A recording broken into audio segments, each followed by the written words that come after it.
Bom, os casos da Tailândia e da Ucrânia. Bem, começaremos com a Ucrânia e sua bandeira.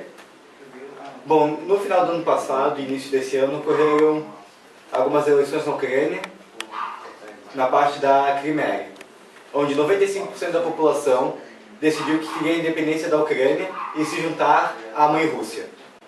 Bom, após essas eleições, a Rússia, em apoio à Crimeia, mandou alguns reforços para garantir a independência dela. Os Estados Unidos, em oposição a isso, mandaram tropas americanas dizendo que eles estavam a favor do governo e do povo ucraniano, apesar de 95% da Crimeia querer se juntar à Rússia e sair da Ucrânia. Bom, aqui nesse mapa nós temos a Ucrânia.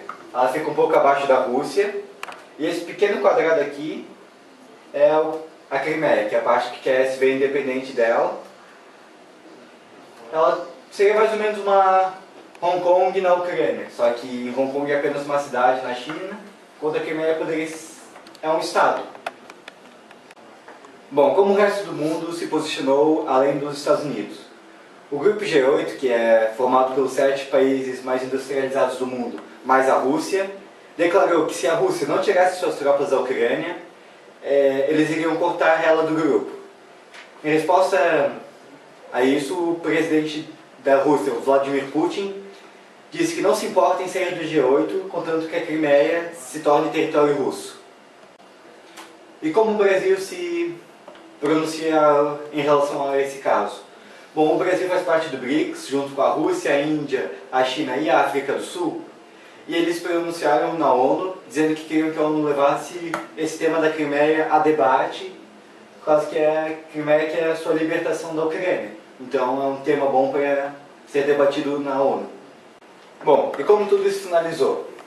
Após o exército russo dominar alguns portos na Crimeia e algumas cidades, o presidente ucraniano mandou todas as tropas ucranianas e estadunidenses saírem do território da Crimeia, voltando todas à Ucrânia, e assim no dia 16 de março de 2014, a Crimeia voltou a fazer parte da Rússia.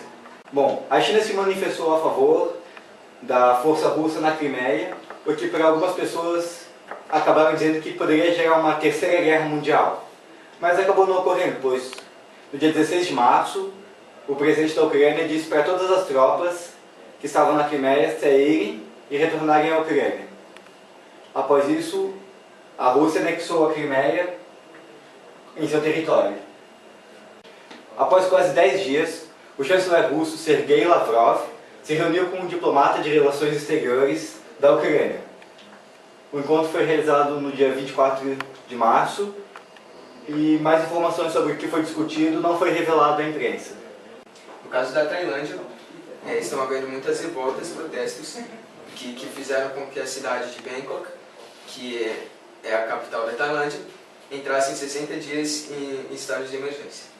Os protestos começaram após uma lei ser aprovada em que fazia que o ex-primeiro-ministro, o Thaksin Shinawatra, pudesse voltar ao país. O Thaksin Shinawatra foi expulso do país devido ao seu governo corrupto.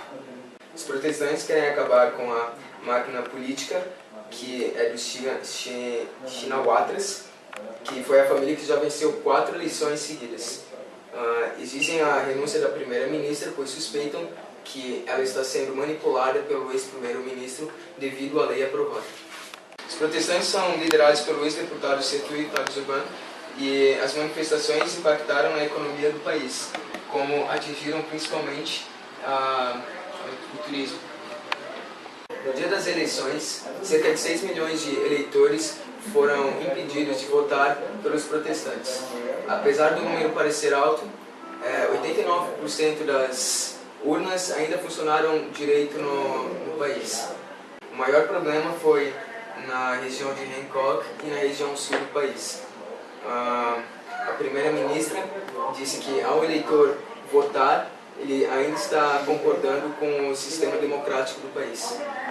A oposição, além de não participar do pleito, eles promoveram a intimidação e os protestos, e ainda com a ideia de boicotar a eleição.